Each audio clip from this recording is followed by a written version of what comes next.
Hello, hello. We are back. Part 3. And I have to admit, before we get into it, I'm pretty demoralized. I'm sure you guys saw if you were watching last stream. Kind of been let the town down a bit. It has not been going all that well, but we'll see how things go. I'm gonna stay optimistic, and yeah, at the bare minimum, we'll get some good tunes in, I think.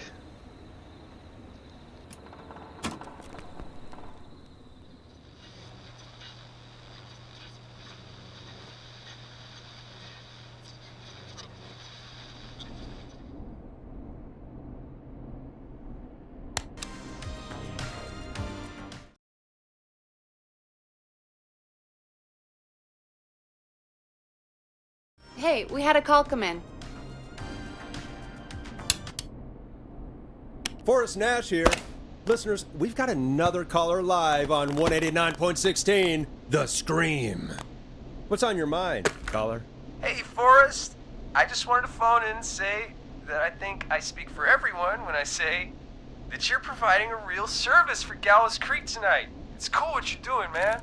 Well, I'm just doing my job, friend. Anyway, tell me about yourself. What's your name? Are you keeping safe tonight? Yeah, man, I'm good, thanks. I'm at my roller rink, trying to get everything ready for the Harvest Festival tomorrow. I had a guy from Starling Security here earlier installing the Starling 4000 system, so I'm a little behind. As for my name, my friends call me Roller Ricky, and I now consider you a friend, my man.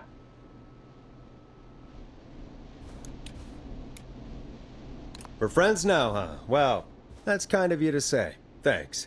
Yeah, man. Sounds like roller skating is more than just a job to you. So is this vocational? I wasn't always Roller Ricky. Once upon a time, believe it or not, I used to go by just Ricky. Yeah, back then, things were pretty rough. I used to roll with a bad crowd. Not all bad, but there was this one guy. Anyway, some bad stuff went down. I harbored a lot of guilt for a long time and turned to the bottle. I didn't really talk about it or even know how to talk. It's just how it was. That bottle took the best years of my life. Or so I thought. It's never too late, Roller Ricky. How did you turn things around? I joined a support group. I opened up about my problems. Sharing that burden just took so much weight off. It's a long story from there, but I found roller disco. I learned how to have fun again, cutting loose and making shapes. Now whenever I get down, I get down. I'm finally free from it all, man. It's important just to talk to somebody. That's the first step. Ain't that right, Max? Aw,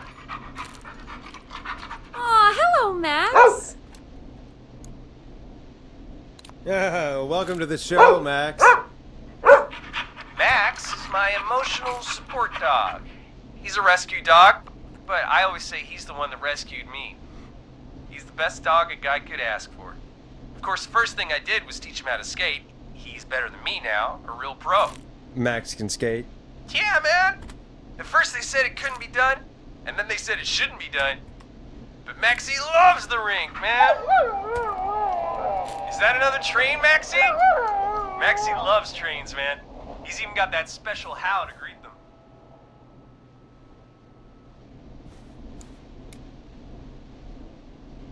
Maxie sounds like a really special boy. Maxie appreciates all the positivity you're throwing out, my man. You know, I'm actually hosting free skating lessons tomorrow at the festival. I think it's a great opportunity to give back to the community. Man, all this talk of skating's got me itching for a boogie. Before I switch my radio off for the night, could I request a song, Forrest? Something I can groove to, you know, something funky. It'll be me and Maxie's final boogie breakdown tonight. Then I think we'll take it down a level. I can do that. Thanks again for calling. You and Max, be safe now, okay? Bye, Maxie. You got it, man. Peace. Well, folks, this next one goes out to Roller Ricky and Max. Enjoy. Here comes one of my favorites. I really needed that call, you know, after everything. Yeah, I get that. He talked a bit much for my taste, but it is inspiring to hear somebody come back from the brink like that. Yeah, that's what I meant. You were thinking about Max on skates, weren't you? Well, would you look at that? Another caller on the line. What are the odds? Better take it. Welcome back to 189.16, The Scream. This is Forrest Nash. How are you tonight, caller? I'm doing okay.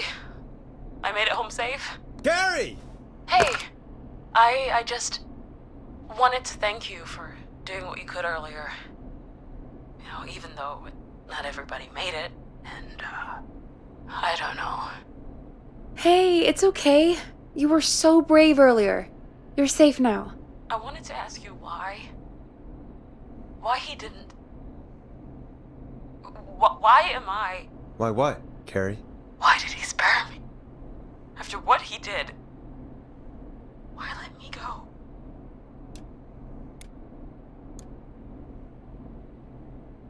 Maybe he didn't kill you because he saw you as a victim. Maybe. But why would that stop him from killing me too?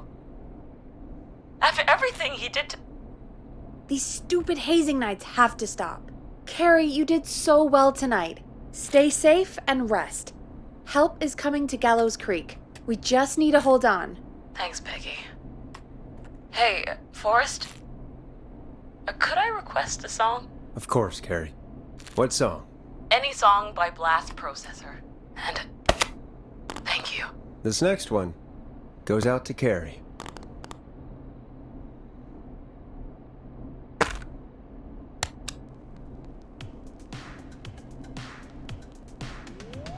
You know, what Carrie just said has really got me thinking. About what? The whistling man left her alone. Why? There must be a reason. When it comes to masked whistling killers, I don't think a reason is a key part of their process. Well, it's something to consider. I need to take a break. If you want to stretch your legs, now's the time. Just hit the Peggy button when you want to get back on air.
I need a key to get in there.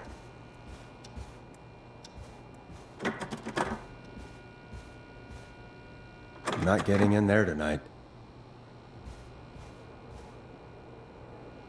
It's not opening.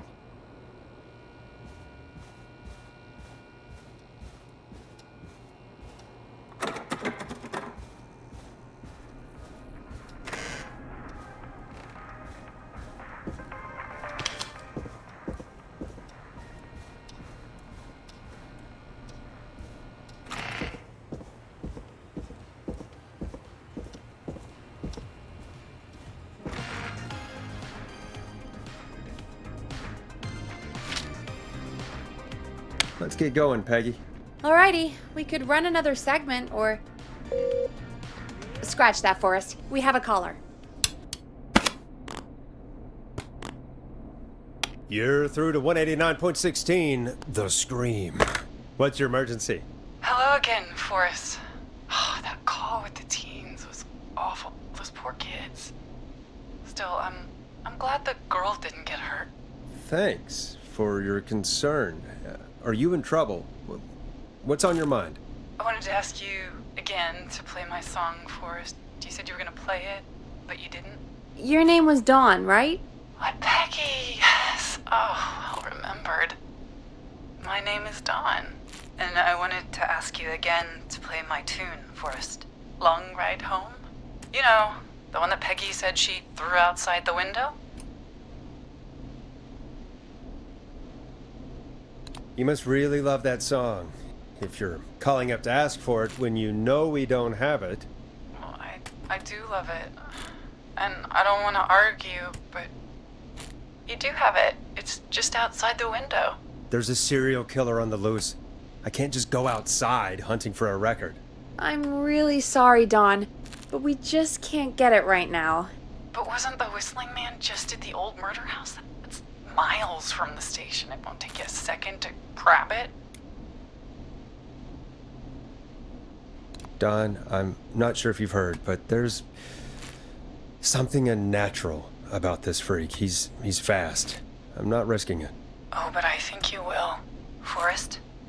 Peggy, I'm calling with more than a request. I know something.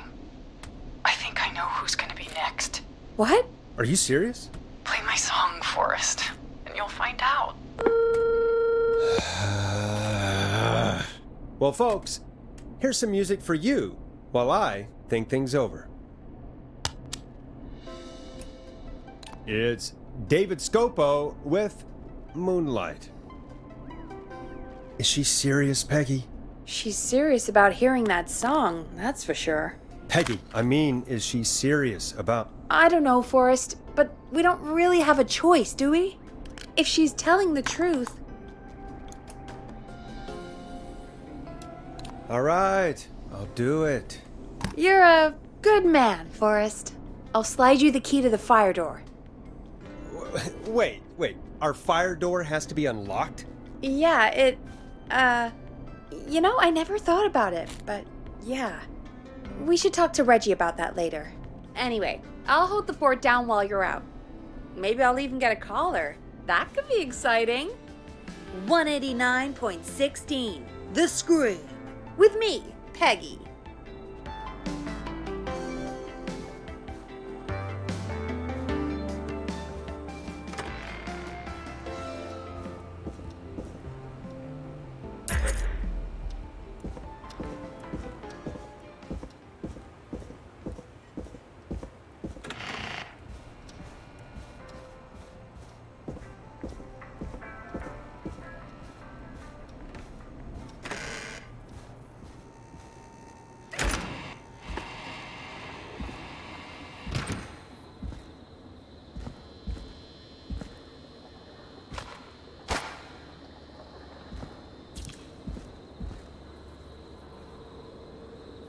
You know, I hope she'll be happy when I'm brutally murdered by the Whistling Man. Out here, in the open, alone.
All right. Which window would she have thrown it out of?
Of course. It locks behind me.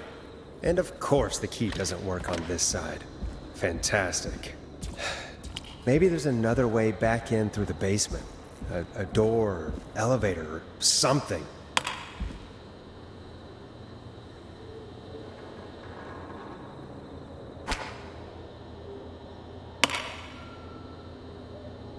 Bingo! Here it is. Long ride home.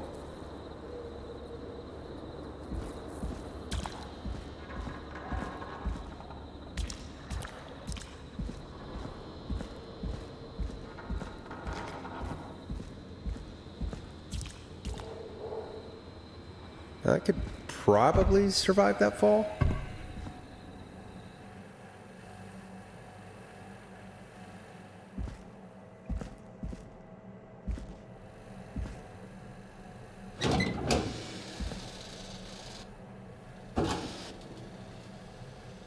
Looks like the janitor's closet.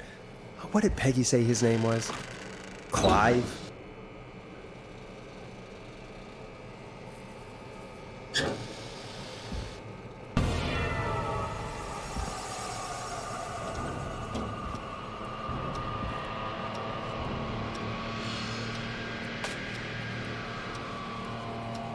What the hell?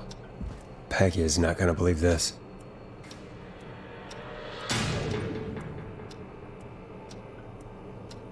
Huh, there's a key. I'll just take that.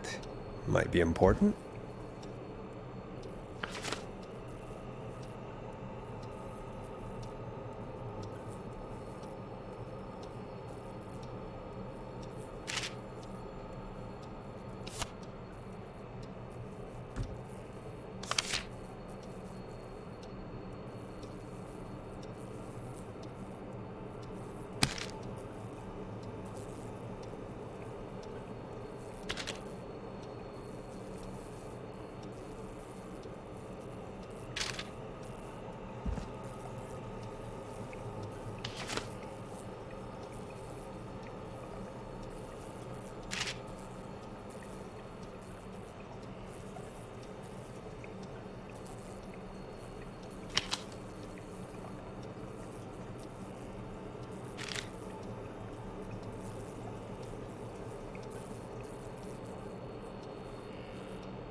wonder how the show's going.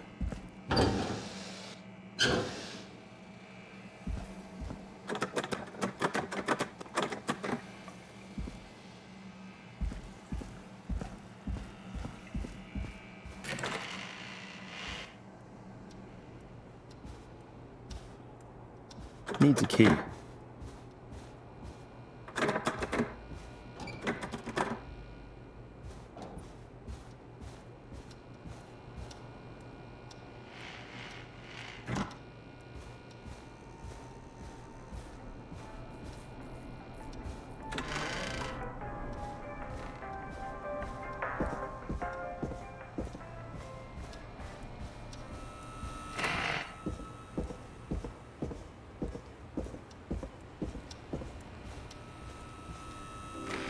Isn't that such a good song, folks? And now for...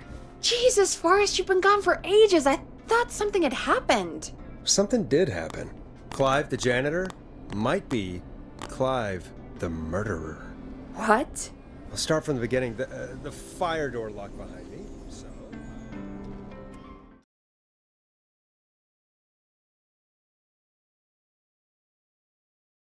Why did you heave that thing all the way up here? Because the basement's creepy as hell, and I don't like standing around down there? Fair. All right, let's run through this again. We have a creepy board you found in a creepy basement, made by our creepy janitor, who you think is the creepy whistling man. Yep. And on the creepy board are the names Chuck Brody, Kim Walker, Rebecca Allen, and Aunt Williams. Correct. And you think one of these people will be the whistling man's, Clive's, next target. That's right. And we've got to find them. You said there are 4 locations listed there too? The hospital, the power station, the gas station, and the trailer park. Clive must think the target is at one of those locations. Forrest, you're gonna have to figure out if any of the potential targets are at one of these locations tonight. Hit the button if you need any help.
How's it going?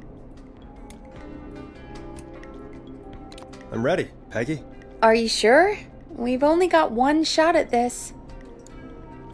I'm sure. Let's do this. Okay, name first.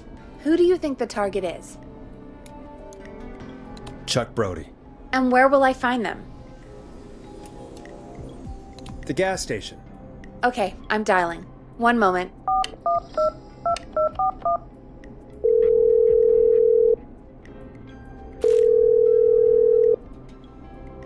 Hello? Chuck Brody!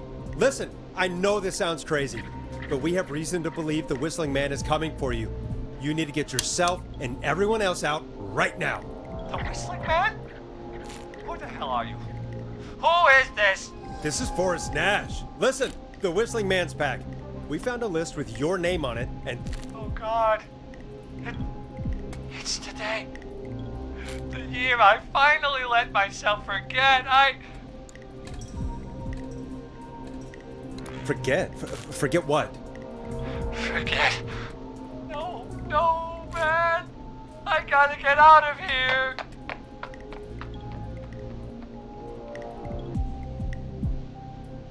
I think he ran off. Well, fingers crossed that Chuck... Jesus! It sounds like something blew up. He's using bombs now? Is Chuck? I don't know. Hang on, we're getting a call. Hello? Chuck? Chuck! Forrest. The whole goddamn gas station's gone up. Is anyone hurt? I don't think so. I got everyone to follow me out. The town's only ambulance was blown to hell, though. Yeah. Damn it, that fireball threw me. I've got to get to the hospital. I'm not feeling great. Forrest, man, I can't thank you enough, but... Damn. I gotta go. Wait, Damn it. We lost him. What was that about today? Oh, Forrest, the call board is lighting up. Get us into some music while I deal with this.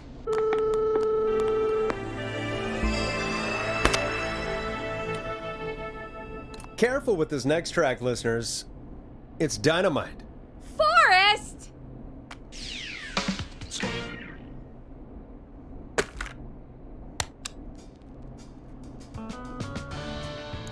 A classic back by popular demand. This is Long Ride Home by the Barn Finds.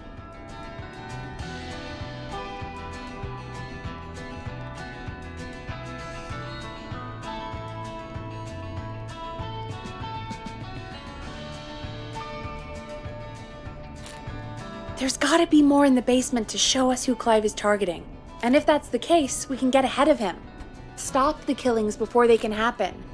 Forrest, we need to go back down. By we, you mean me, right? Yep. Like I said, I need to handle all these calls. Maybe start with that creepy mannequin room you mentioned before. I still have a lot of questions about those, by the way. Me too.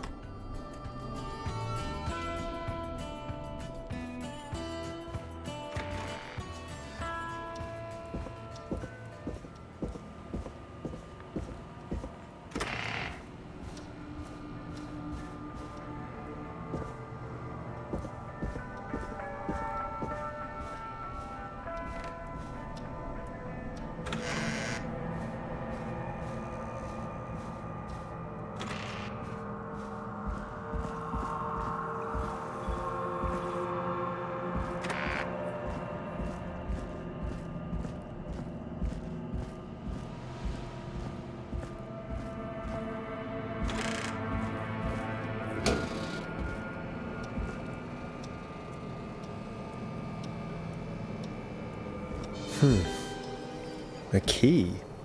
Was this always here? I must have missed it when I brought everything upstairs.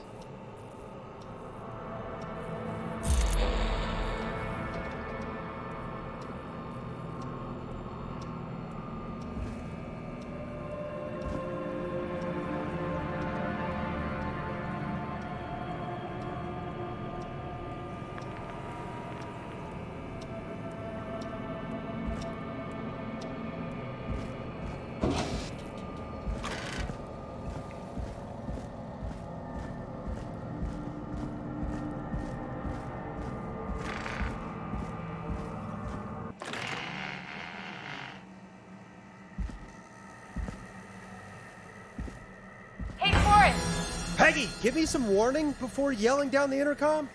Sorry. Buzz the intercom when you find something and want to discuss it.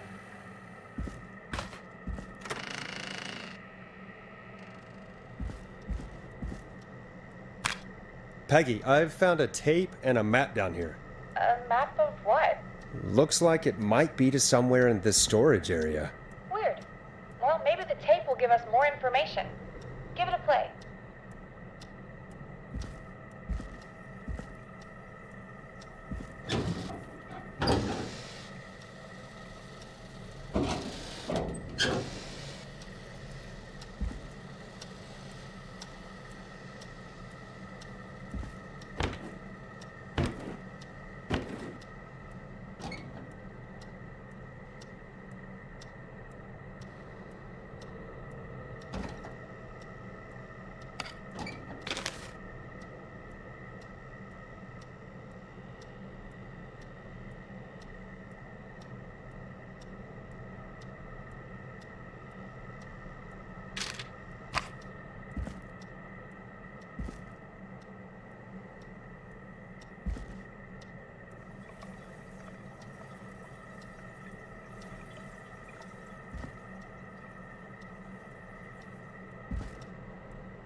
George Barrow, 1968.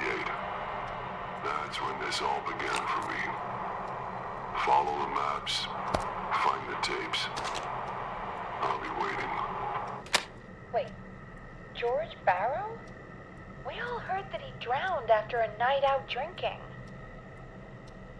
Was it actually Clive? Has Clive really been the Whistling Man for that long? He says I need to follow the maps and find the tapes. I guess that's what this map is about. I think we need to see what else is hidden down here. Be careful, Forrest. Keep looking. Buzz the intercom when you found something.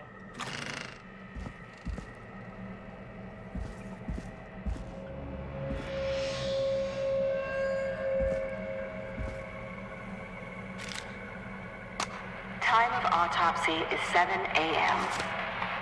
Cause of death is asphyxiation from drowning. The degree of rigor mortis indicates that the subject has been deceased for 5 hours. That puts the time of death...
Small lacerations to arms, legs, and face, typically obtained by running through foliage. Severe looks useful. blistering to the feet, as though the deceased had been running without stopping.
Additionally,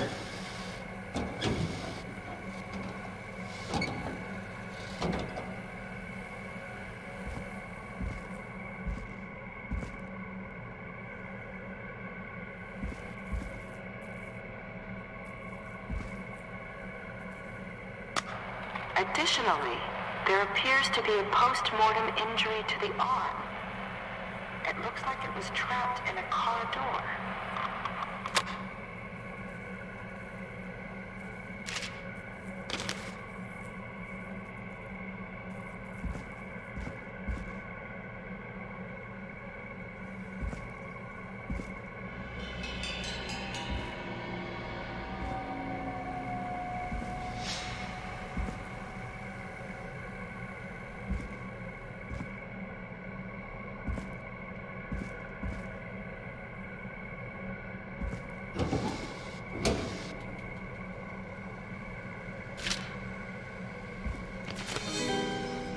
Now this has to be important.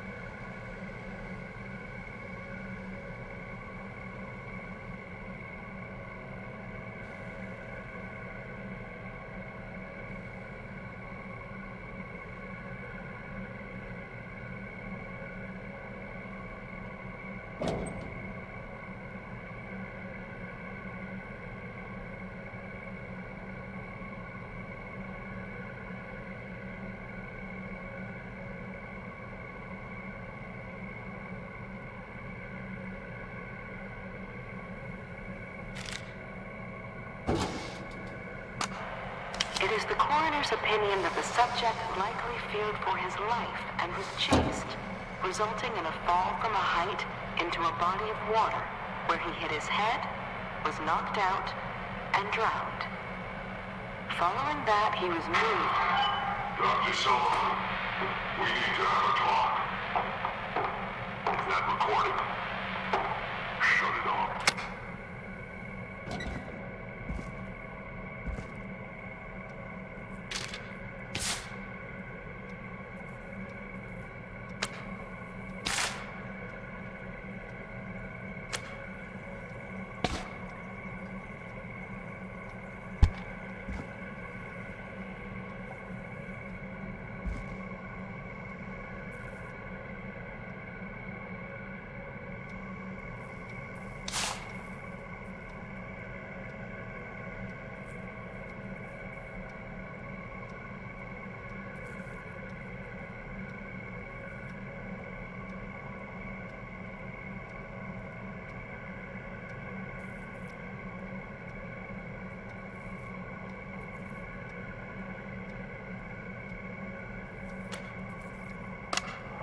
If you're listening to this, then I'm probably dead. What the? I'm a man who likes to stay informed. I've got subscriptions to newspapers all over the country. A few weeks ago, I noticed headlines cropping up in those papers, one after the other. Each headline about a murder. Each murder, the death of someone I knew almost 20 years ago. And each one drawing closer to Gallows Creek. Drawing closer to the anniversary. None of us are innocent, but I don't think we deserve killing. All I hope now is that I can save some folk from the worst that I can. I don't know. Do something to make up for what I did back then, I guess. I didn't kill anyone, mind you, but that's past mattering. Now, there's more I could say, that I should say, but my employer made it clear that my family would pay a high price if I ever spoke out. So, hopefully I've said enough for you, listener, whoever the hell you are, to start putting the truth together. What the hell? Peggy is not gonna believe this.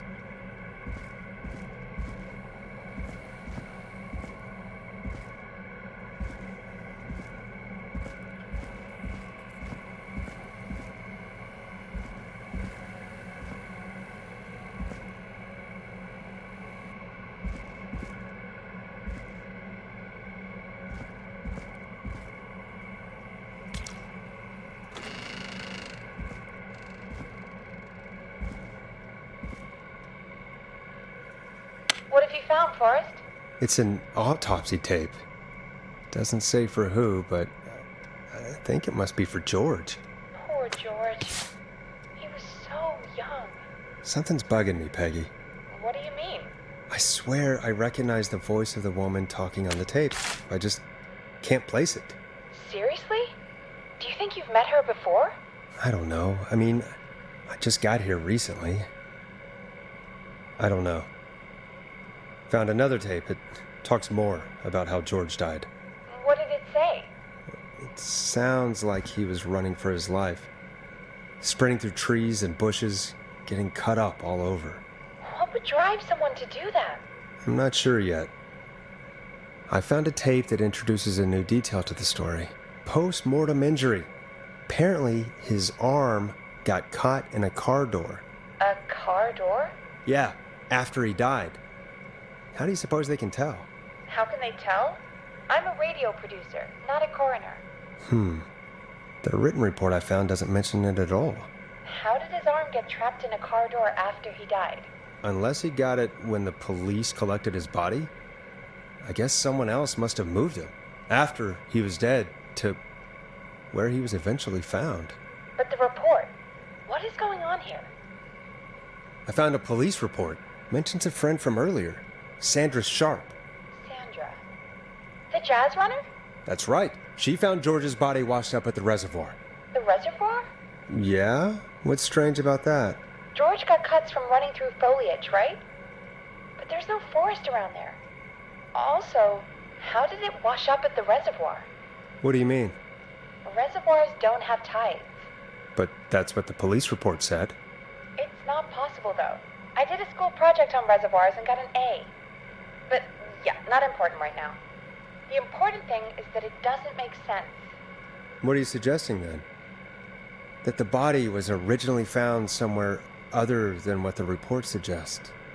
That the sheriff tried to cover it up, but accidentally let something slip? Something like that. I think. Well, Sheriff Matthews wrote the report. If he hadn't been eviscerated, we could have asked him. True. But Sandra is still alive? Once we're done down here, we should give her a call. In another tape, the coroner comes to the same conclusion as I did. George was running from something. Maybe an animal? Maybe, but then there's this next bit, where the coroner thinks he was moved post-death. So she agrees with us.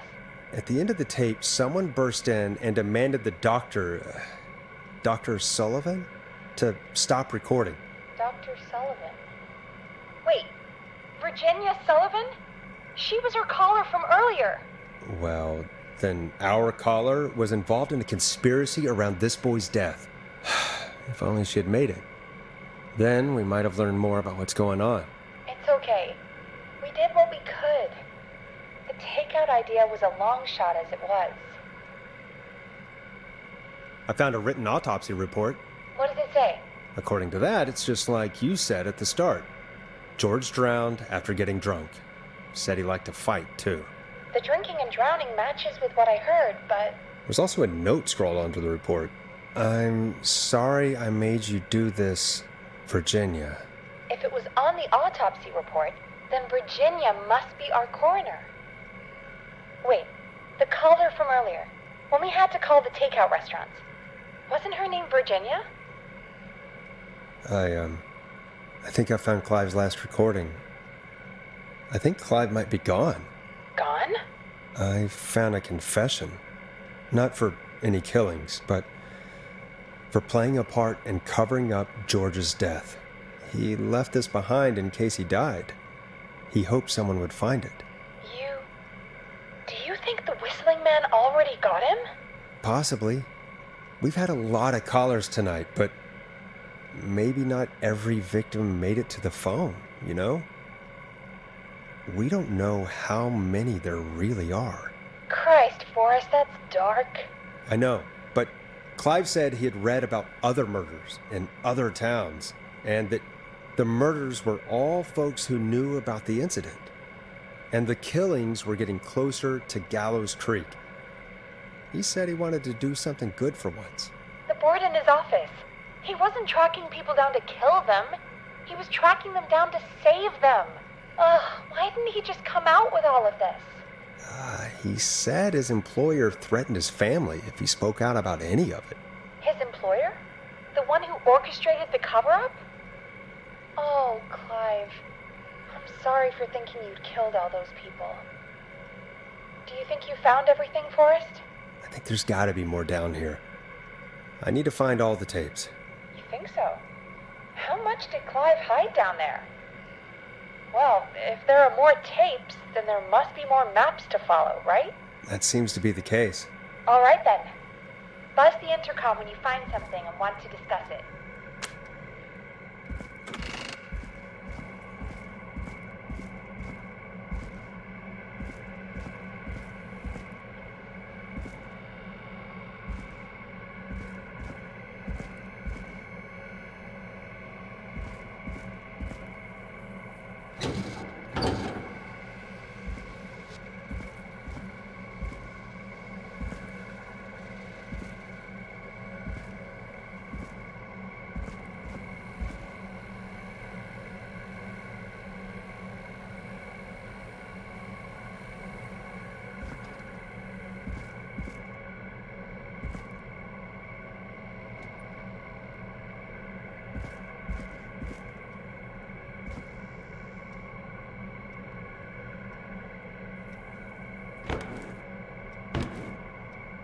Ooh, a new vinyl for my collection.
Preliminary toxicology results shows no signs of inebriation. However, a high amount of cortisol was found, indicating elevated levels of stress in the immediate moments before death.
What have you found, Forrest?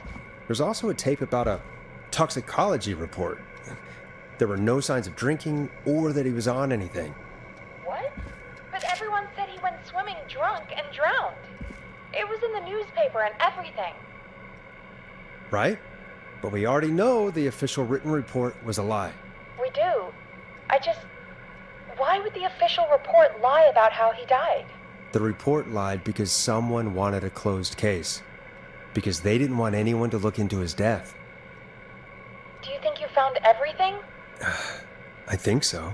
Forrest, what's going on here? Someone wanted that boy's death to seem like an accident. And they hired Clive to make it look that way. Come back upstairs when you're ready. We need to figure out our next step.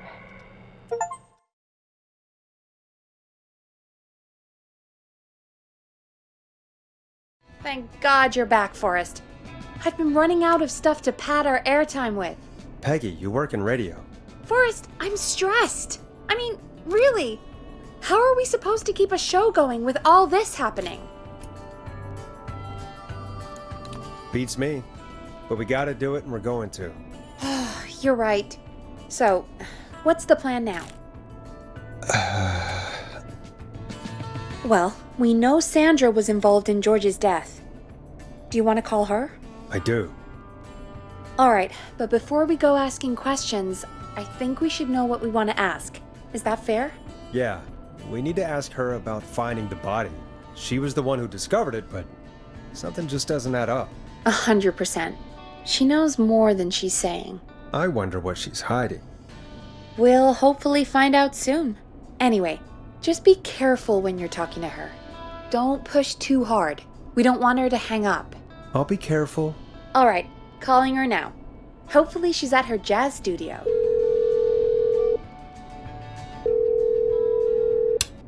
Aha! Forrest, you're through.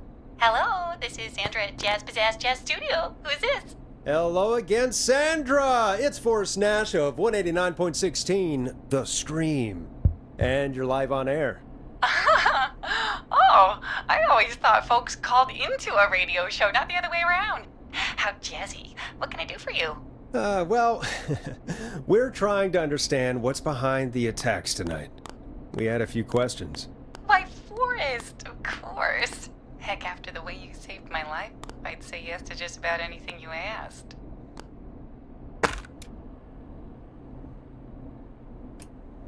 Do you know why the Whistling Man might have targeted you? Ha! As far as I could tell, he was just a knife-wielding psycho with superhuman cardio. He'd have chased after anybody. Right. Well, we think he might be chasing specific people. People who know about the death of a boy named George. Oh, I don't know anything about that. Sorry.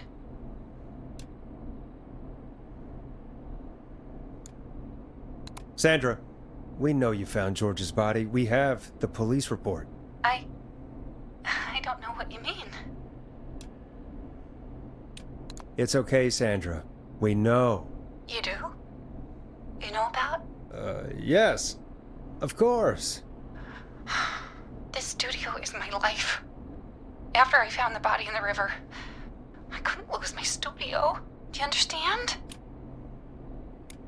Sure. I understand. When the rent just kept going up, he said he'd stop if I just needed to keep quiet. And everything would be okay.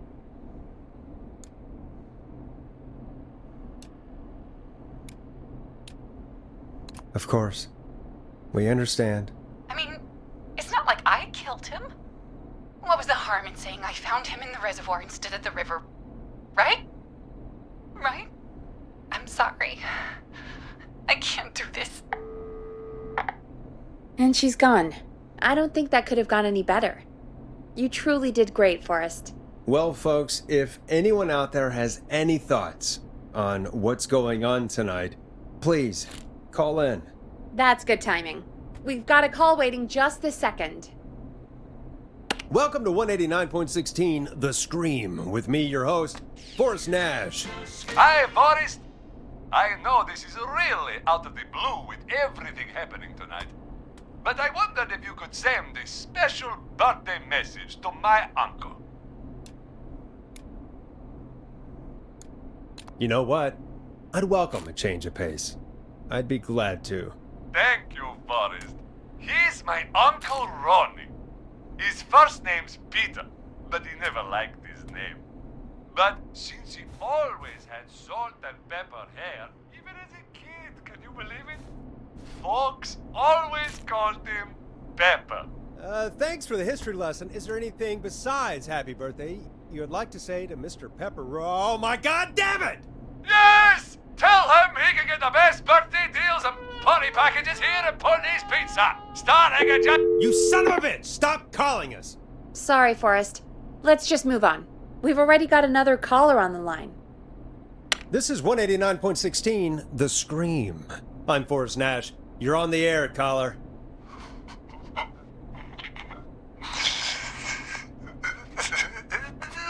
Caller.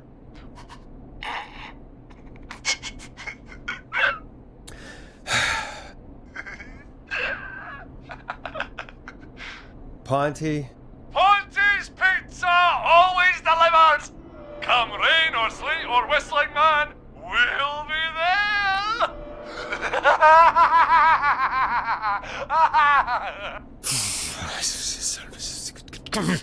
Forrest? Forrest? Are you okay? Forrest? I hope the Whistling Man gets in with his own pizza slicer. Jesus, Forrest? Sorry. That was too much. It's okay. It's been a high-stress night. Don't worry about him anymore, okay? Not for tonight, anyway. I think he's spent for now. We've got another call, whenever you're ready. Folks, don't spend your money at Ponty's Pizza. That's all I'm gonna say about that. Moving along, I'd like to welcome another caller to 189.16 The Scream.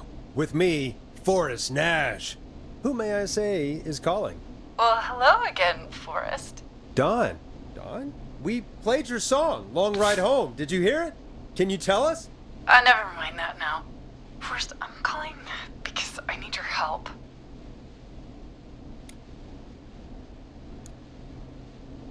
Don, we had a deal. Kept my end. Who is the next target? Oh, it's too late for that now. I'll be the judge of that. Oh, fine. Chuck Brody was the next target, but that ship sailed. How did you know it was Chuck? Well, if I tell you, I might just put more people in danger. People are already in danger. This might help. Forrest, I don't have time. I need your help. Do you mean Yes, he's after me now. you? I think so. He must have heard me on the radio helping you. Helping? You didn't exactly help. Maybe I've been helping more than you know. I was out following a lead, trying to work out who would be next, after Chuck. And what happened? And I started to feel like I was being followed. I came back to my apartment building, but this newfangled security system has me locked out. I need you to help me get inside.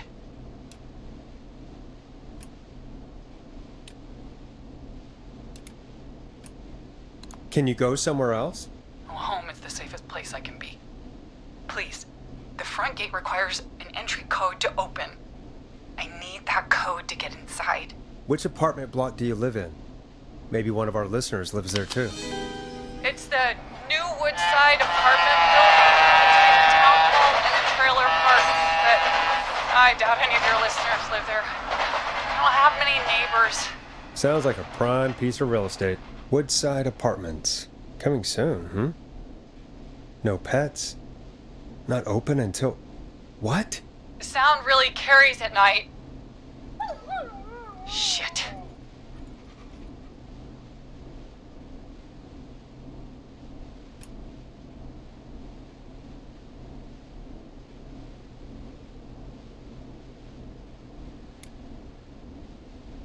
Is that a neighbor's dog? Yes, it is. Boy, I wish he'd muzzle that thing and... Oh. And now he's blasting David Scopo out of his window. This night can't get any... He's coming down the street. I don't think he's seen me yet. Forrest, please. security system, or I'm gonna die.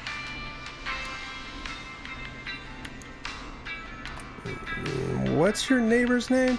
I don't know my neighbors, remember? Please, I need to get in.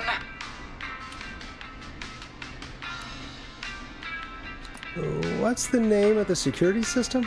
There's a sticker on the box. It says Starling Security 4000. There's a keypad, and it looks like it wants a 6-digit number.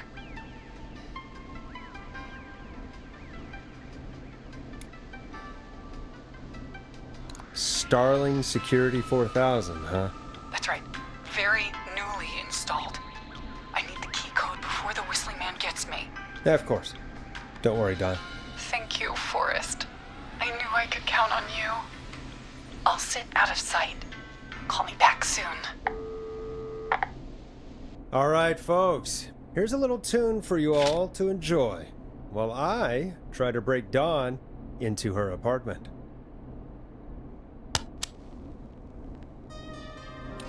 Coming up for your listening pleasure, it's Caged Tiger with their single, One Last Goodbye. You were pretty quiet there, Peggy. Forrest, was it just me, or was there something... Yeah, it wasn't just you. Something was weird about that. Yeah, well, tell you what, we have a Starling 4000 or whatever here at KFAM. Clive bought one for the station. Maybe we can find something to help.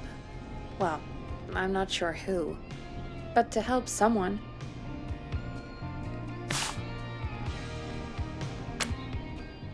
Okay, so she's locked out of the Woodside Apartments, and somewhere, Clive probably has the papers for the Starling 4000.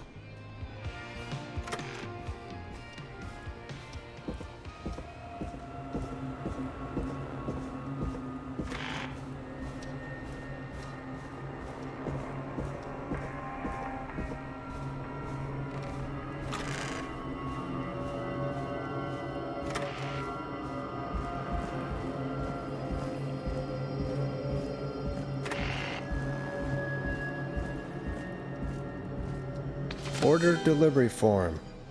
Starling must have left this by accident. The system's not even installed at Woodside.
Starling 4000 user manual. Ah, these codes should come in handy.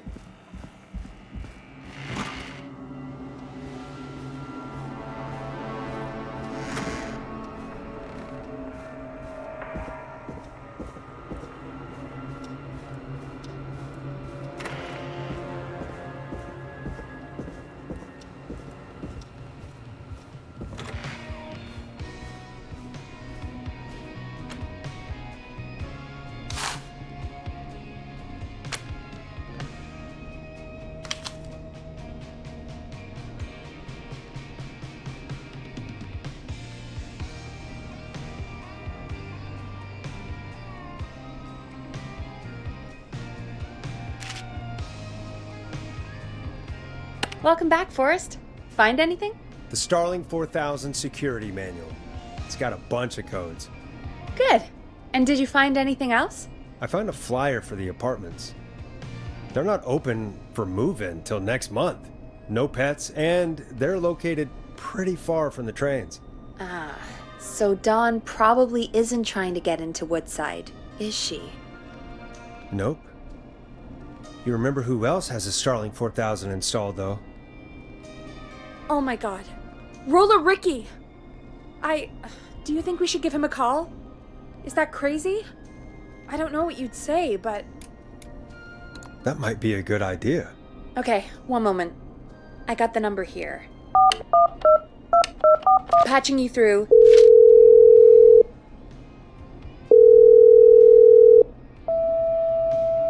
Shit. He probably can't hear it over the music. Forrest, I don't know about this. This is super weird. Just put me through to Dawn. I'll take care of this one way or another. Okay, if you say so. Line 1, whenever you're ready. Dawn, are you there? This is Forrest Nash from 189.16, The Scream. Oh, thank God you're back. I'm so afraid. What's the code to the gate?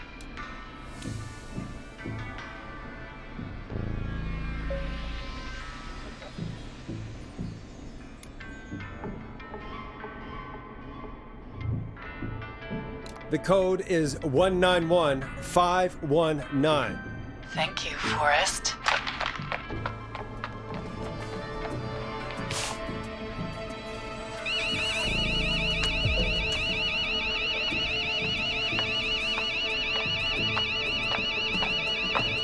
Son of a bitch. Ah!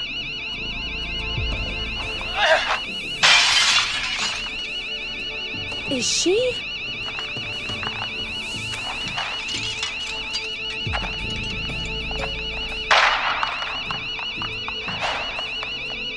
Yeah, stay out! Nobody disrespects the sanctity of the ring! Don't ever come back here again! I'm calling the cops! Thank God. Hello? Is someone there? Ricky, get back inside and turn on the radio. Whoever that was, she was trying to break into the ring.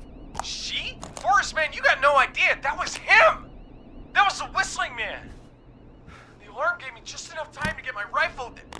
I don't like hurting folk, but I can't let anything happen to Maxie. He's my best friend, you know? Listen, man, I'm heading back inside. Gonna barricade that window. My man, thank you. You and Peggy can skate for free whenever you want, forever. That's a done deal. Thanks, Ricky. Can't wait.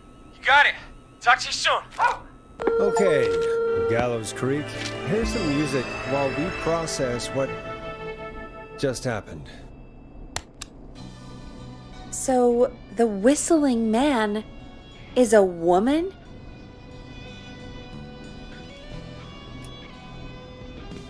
I had my suspicions. Yeah, sure, Forrest. You just never mentioned it. She called up. You spoke to her multiple times.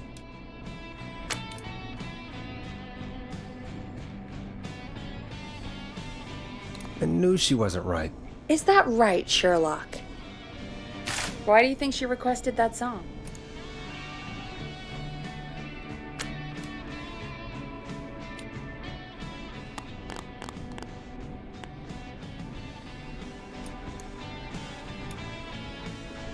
To get me outside?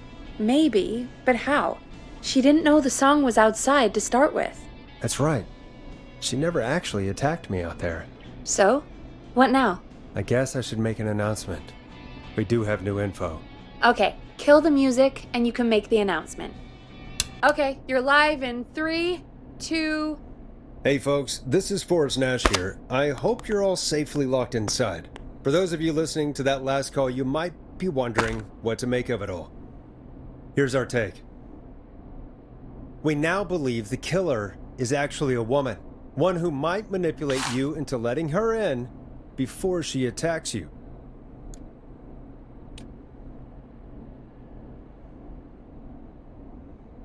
We're neighbors. Look out for each other and stay safe. The killer was calling themselves Dawn. This could be a fake name. If anyone needs help or you have info on the killer, please call in. You folks have my new number, right? It's 911. Hopefully, our next caller can help shed some light on our killer. Hey, we had a call come in. Okay, folks, time to take a call. This is Forrest Nash, and you're listening. Please help me. My name is Casey Moore. I'm at 25 Nancy Drive. My best friend's been stabbed. He's bleeding everywhere. I don't know what to do. Please help me.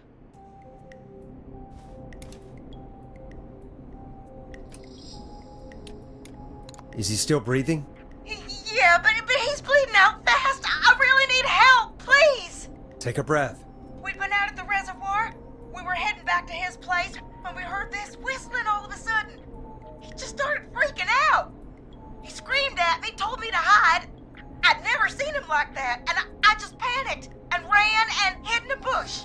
Oh no. Forrest. Then what happened? He went up the road and talked to someone. I couldn't really hear or see anything. It sounded like he might have known the person, and they just stabbed him. Casey, was he talking to a woman? I don't know. They had a mask and wore all black. That's all I know. Please, we need help here. I'll get you help, but I need to know. Where did the masked person go? They left. They left him to bleed out. I waited until they were gone, then dragged him into the garage and called 911. Wait, why didn't she make sure he was dead? I don't know. I think I heard them say something like, "It's not so funny now, is it?" before they left, but please, he needs to get to the hospital. I can't drive, so we need an ambulance. Forrest, the ambulance was destroyed in the explosion at the gas station. You should get all the info you can. What's your friend's name, Casey? It's Jason Parker. Can you tell us where Jason was stabbed? They stabbed him in the stomach, and then stabbed him again in his leg when he was on the ground, and it's... Oh, the knife is still there in his leg! We'll be right back. Peggy, patch us through to the hospital. On it. Phoning St. Gabriel's now. Switch to line 2. Hello, St. Gabriel's Hospital. How can I help you? Hi, this is Forrest Nash from 189.16. We have a stab victim at 25 Nancy Drive named Jason Parker. He's been stabbed in the stomach and the leg. He's bleeding heavily. Oh, God, I'm sorry. But the ambulance is... well, you know. I know, but please, we need something, or he's going to die. Forrest, Listen, you're going to have to get him here. We need to see him, and we can't get there ourselves right now. We don't have any way to drive him right now. And even if we did, he's bleeding out fast. All right, listen. We need to buy him time to get here. That means stopping the blood first, and then finding someone to stabilize him. To stabilize him, you really need someone with first aid training. Do either of you have any? No. Me neither. Damn it. I'm really sorry about this, but I have other patients who can't wait. All I can do is talk you through the procedure as quick as I can, and then leave the rest to you. You think you can handle that? We don't really have much choice. Hit me. Okay, from the top. If he's bleeding out, then you need to get him comfortable and try to stem the bleeding. Lay him down. Apply continuous pressure directly to the affected areas. When the bleeding slows, get a clean cloth of some kind and hold it over the wounds. Get them comfortable. Apply pressure. Clean cloths when slowed. Got it, I think. You said he was stabbed, right? If the object he was stabbed with is still in him, don't take it out.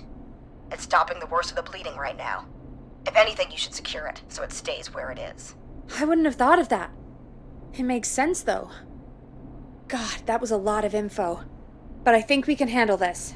Glad you got it so far, because there's more to go. I'm still with you, Doc. What else do we need to know? If he's lost a lot of blood, he may enter shock. If he does, act fast. If you applied a cloth and it's bleeding through, don't remove it. Just apply another on top of it. If it's safe, elevate his legs to get blood circulating to his vital organs. Try to keep him warm. Get him to rest and reassure him. We need the patient to stay calm. All right, don't replace bandages. Elevate his legs. Keep him warm and calm. This is a lot. I'm really sorry. That's as much as I can give you right now. Try to stop the bleeding. Find someone to get him stabilized, and get him here as quick as you can. Good luck.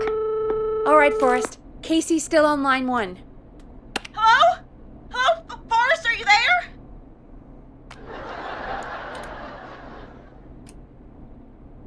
I'm here. How is Jason doing? Badly. He's still bleeding. I need help. I've been putting pressure on his stomach wound since you left, but he's still bleeding. I don't know what to do. That's good, Casey. The nurse said to do that. What about the knife in his leg? It's gotta be hell. Should I pull it out?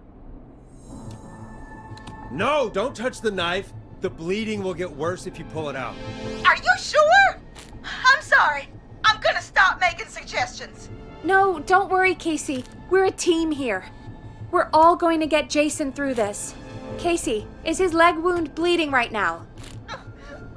I hate looking at that knife. Yeah. It's bleeding. His stomach is worse, though.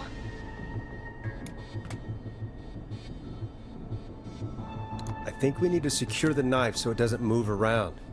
Do you have anything you can tie around it? Yeah. There's some laundry piled up on top of the dryer, some cloths on the hood of the car, and what else? I guess I've got my jacket. Look in the laundry for something like a towel or a shirt. Hold that over the wound. Okay. Looks like I'm gonna have to buy you some new whites, Jason. Here we go. I'm sorry, Jason. It's secure. I'm putting pressure on his stomach again. I'm starting to think we might make it. Forrest, can I have a word? Casey, I'm gonna have a quick word with Peggy. Keep putting that pressure on and let us know when the bleeding is under control. You're doing great. But what if something happens? We'll still be here. Just shout if you need anything, and we'll be there. I promise. Okay. I'll wait. Jason, please be okay.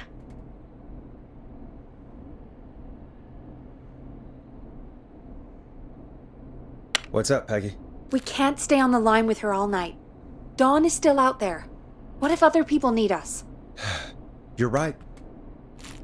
She's probably on her way to her next target right now. Exactly. And you heard the nurse. We need someone there with training who can stabilize him. He's got to get to the hospital somehow.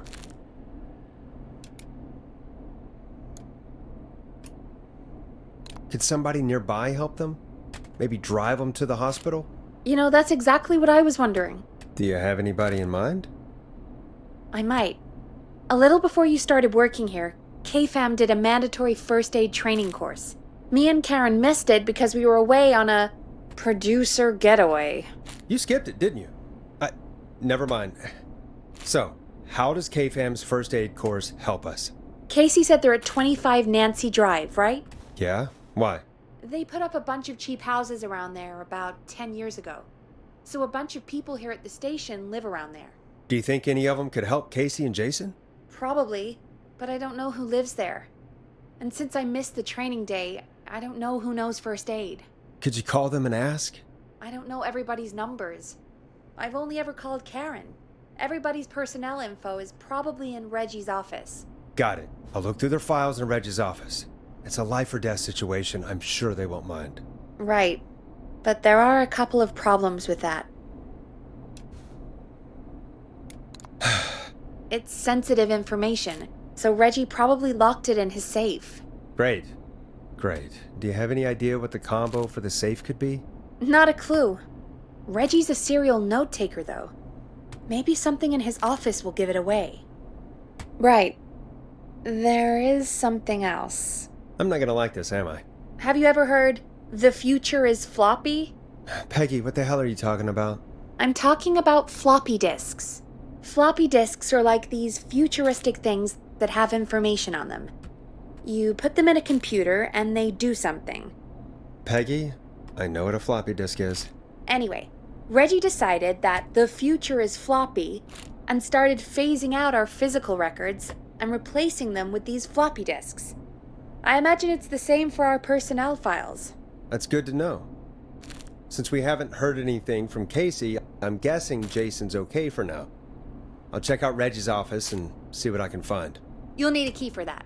I'll just slide it under my door now. Thanks, Peggy. I'll just have to look around.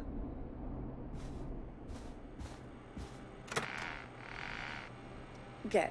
I'll patch my mic down to the office, so you'll hear me over the intercom.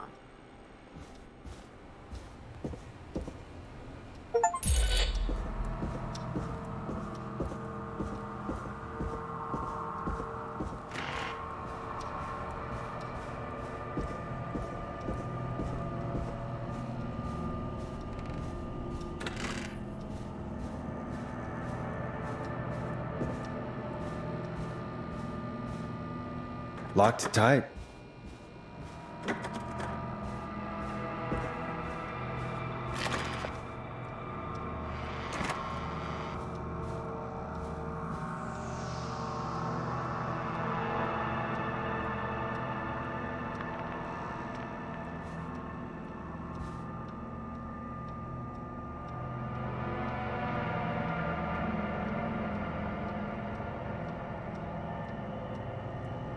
Looks like I need a 4-digit code.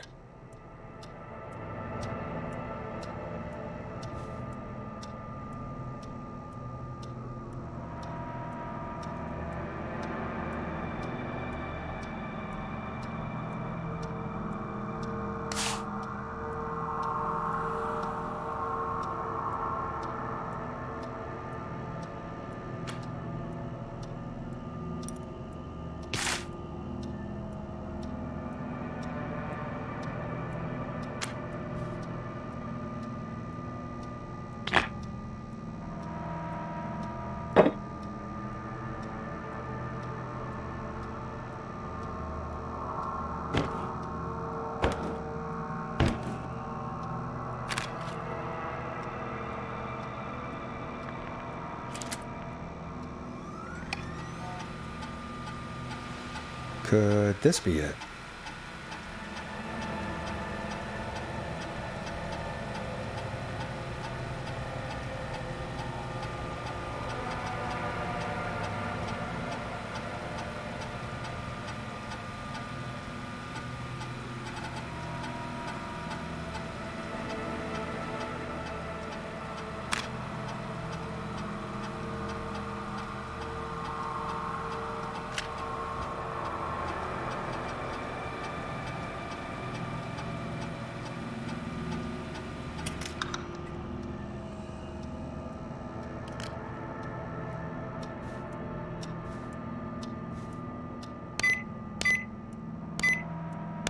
Nice!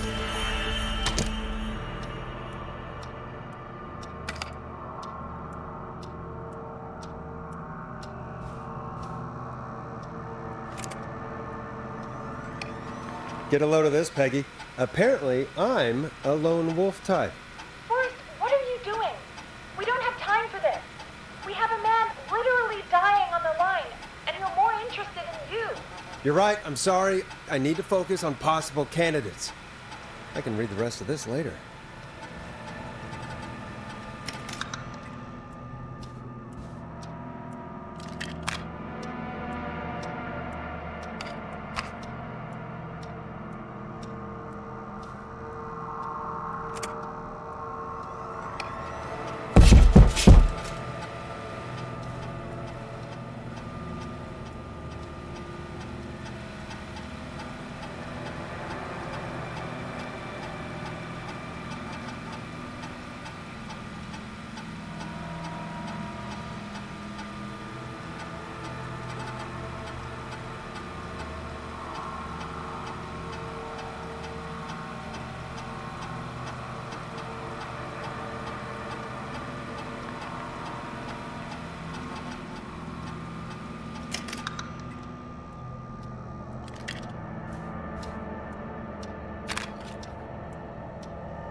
Hey, Peggy, you there? Yeah, I'm here. Did you find what we need? I think I know who our best bet is to help Casey and Jason. All right, good work. Who should I... Hello? Is anybody there? Please pick up. Casey, I'm here. What's wrong? Jason started going pale. I tried to get him to rest, but he just threw up everywhere. What's happening? What do I do? God, it sounds like he's going into shock. Casey, just stay calm. It's going to be okay. But the bleeding seemed to slow down. Did I mess up? Jason, I'm sorry. Casey, calm down. You've done everything right. I need you to listen to me, okay? For Jason. What did the nurse say to do about shock?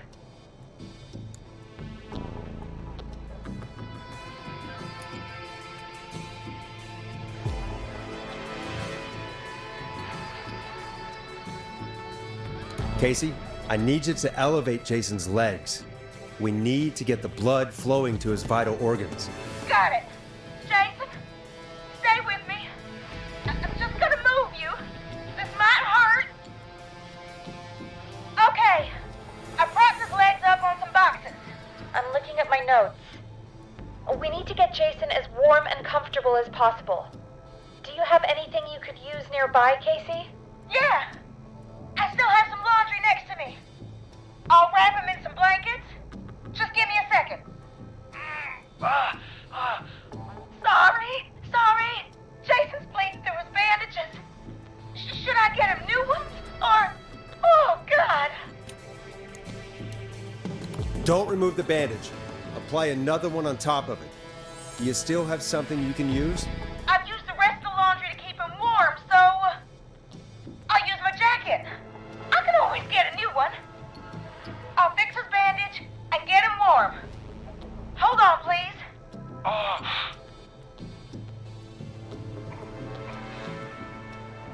Sorry. I'm done. You're gonna be okay, Jason. Just relax now, okay? Oh, he's scared. He's not doing well. Is he gonna... Jason is going to be fine. Just make sure he knows he's going to be okay, okay? Okay. But please, I can't give him what he needs. Please send help. I can't lose him. All right, Forrest, we need to hurry. Jason doesn't sound like he's doing too well. You said you knew who to call earlier? Who was it? We need to call John Hedges. He lives on Nancy Drive. He didn't really participate in the first aid training, but he's a former war medic. He's probably the most trained person we have. Really? I never really spoke to him before. A war medic, huh? Yeah, and according to Reggie's notes, John keeps all of his old equipment at his house. He's something of a hoarder. All right. What's his number? 5420735. Calling now. Let's hope he picks... Who the hell is this calling me? What time is it? John, it's Forrest Nash here at KFAM. We have an emergency and we need your help. Forrest? If this is a work emergency, then it can wait until the goddamn morning. Just leave me a note like everybody else. John, no, this is a medical emergency. A man has been stabbed by the Whistling Man, or... Never mind. He's badly hurt, and he's going to die unless we get someone to him now. The Whistling Man? What kind of joke is this? John, we're not kidding. A man is gonna die if we don't help him right now. Seriously? I haven't been called on for over 10 years. Where's the patient? What's his condition? He's at 25 Nancy Drive. I think we got his friend to stem the bleeding, but he's gone into shock. He's passed out right now. You say he was stabbed? Do you know the extent of his injuries? From what we were told, he has 2 major stab wounds. One to the stomach and one to the leg. The knife is still in his leg, and the stomach wound is open. Understood. Let me grab a few supplies and I'll head right over. Damned if he dies on my watch. Thank you, John. We'll let him know you're on your way. Good luck. Hello, Casey. Are you there? How are we doing? Bad. Jason seemed really weak, and then just started thrashing. What about now? Is he still thrashing? He's passed out. Please tell me you found someone to help. Casey, help is on the way. My colleague will be there soon. You hear that, Jason? Someone is coming. You're gonna be just fine. Just hold on for me, okay? Just hold on. Come on. Hello, Casey. This is John Hedges. I'm here about Jason. Please let me in. I'm guessing that's Jason there. Casey, I'm gonna need your help. Forrest, Peggy, don't you two worry. We've got this from here. Okay. Forrest, we'll call you back later. I have to go now. Good luck, everyone. God, I hope he's gonna be all right. And with that, the show moves on. We're sending our best wishes to Jason. Well, after all that excitement, I think we could use some music. Come back upstairs when you're ready.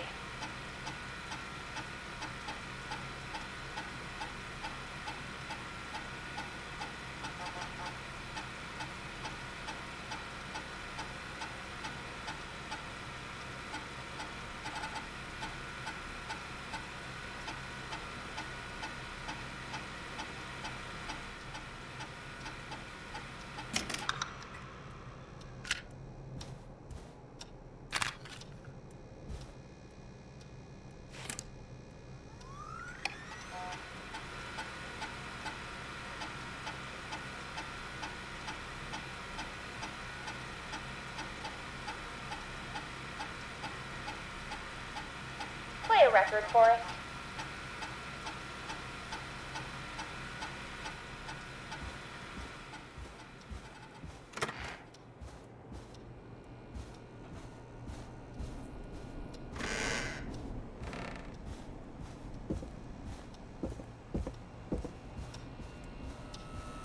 I better put a record on.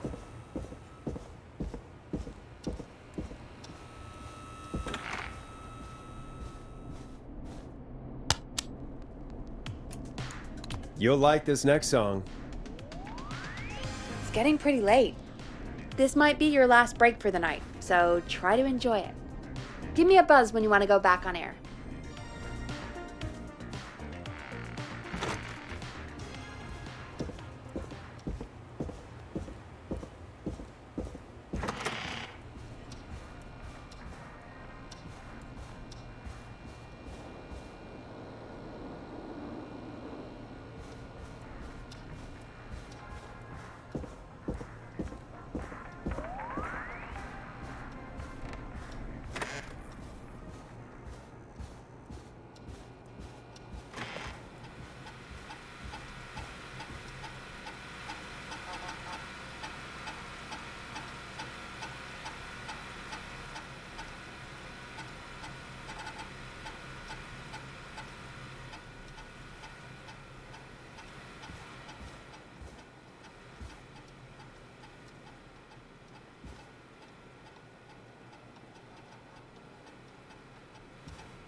Let's roll. You got it. We've got another call coming through, too.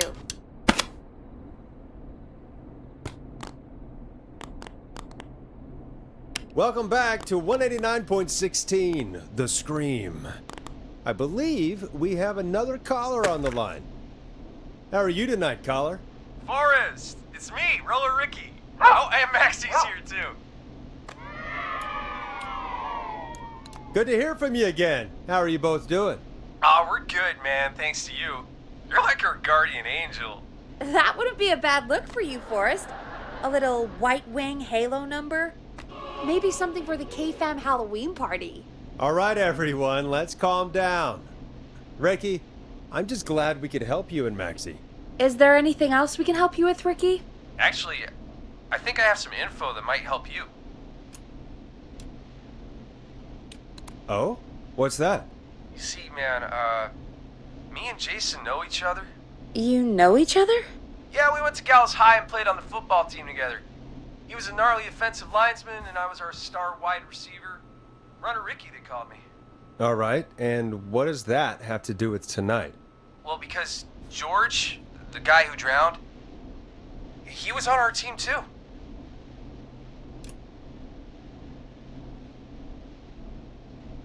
Keep talking. What happened? We had our first team party on the night he drowned. He seemed like such a good dude.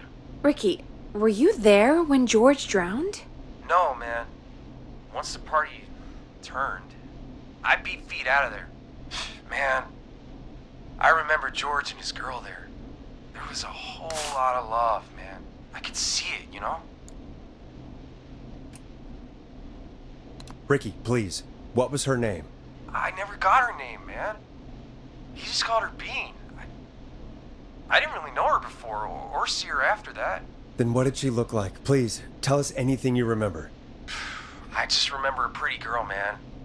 I'm sorry. Ricky, you said the party didn't last long. What happened? We were just having a good time, and then the next thing I knew, everyone was running for their life.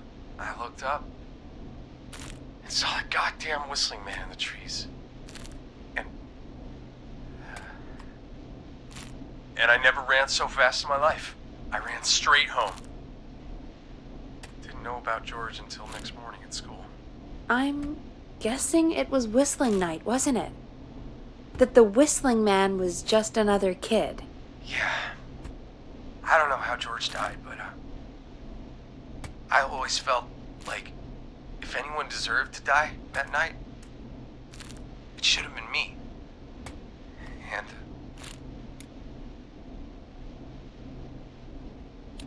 Ricky, it wasn't your fault. You're not a bad person. I know that now, man. It took a long time to learn, but yeah, just thought I'd tell you all what I know. Thank you, Ricky. This helps. Thank you. You got it, man. Anyway, I think it's time for me and Maxie to free up your phone lines. Thanks for listening, man. I'll let you to it. Night, Ricky. All right, folks. Looks like we got a new lead in the case. If anyone has any info about this mysterious being, please call in. If she was George's girlfriend back then, she's probably in her mid to late 30s now. Huh. Oh, we have another call coming in, but hang on. What's up, Peggy?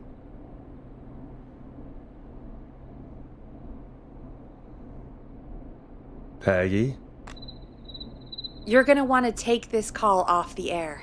Who is it? Just do it. All right, folks, it's time for another track. Here's one to help you sit back and relax. We'll be right back after this. Hope you enjoy this one as much as I do. I hope this is good news, Peggy. Who have we got? Find out for yourself on line 1. Hello? Forrest, I'm glad I got back through to you. Sounds like it's been a busy night, huh? Surprise! It's Leslie, our 911 operator, leading the charge from Henderson to come save us. It's so good to hear from you. Are you okay?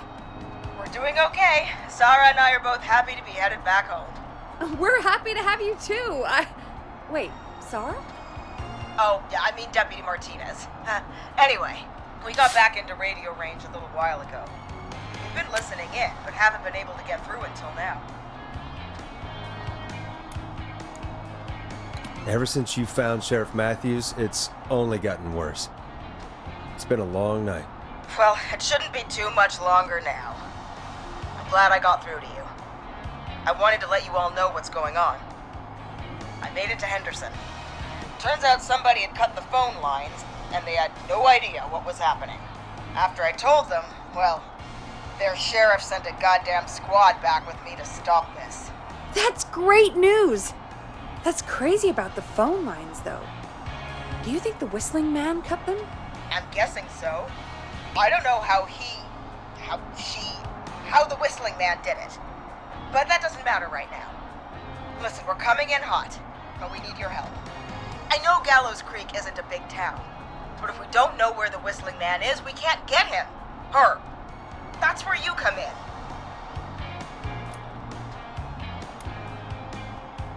You can count on us. What do you need? It might be a long shot, but here goes. The Whistling Man already called up a few times. I bet she calls again. We're still a little ways out of town, so if she calls, stall her. Buy as much time as you can for us to get in.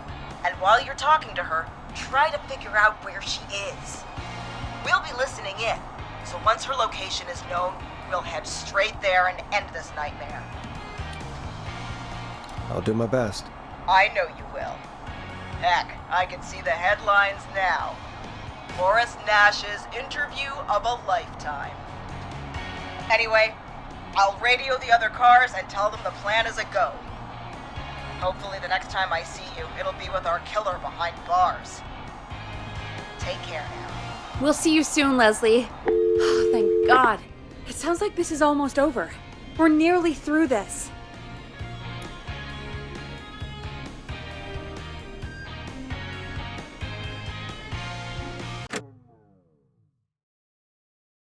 And I think that's a good spot to save. I'm going to see if I finish up the game today. But should be able to finish up sooner rather than later. But I think this is a good stopping point. I think we're nearing the end game. So I think we did better this particular session than we did the last one. But only time will tell. All right. Well, thank you so much for joining me, and I will see you guys in the next one. Bye.